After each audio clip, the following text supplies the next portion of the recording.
do som. Aqui é Luiz do som que tá falando. É. É o quê?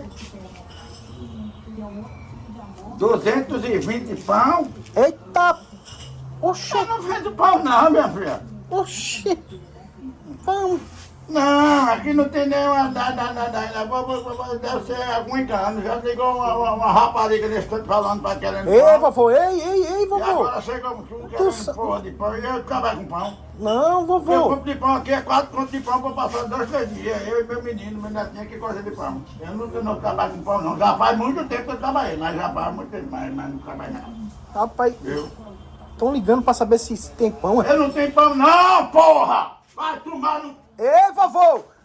Calma, vovô! Me vende o pão, meu pai, me diga o Calma, meu vovô! Calma, rapaz!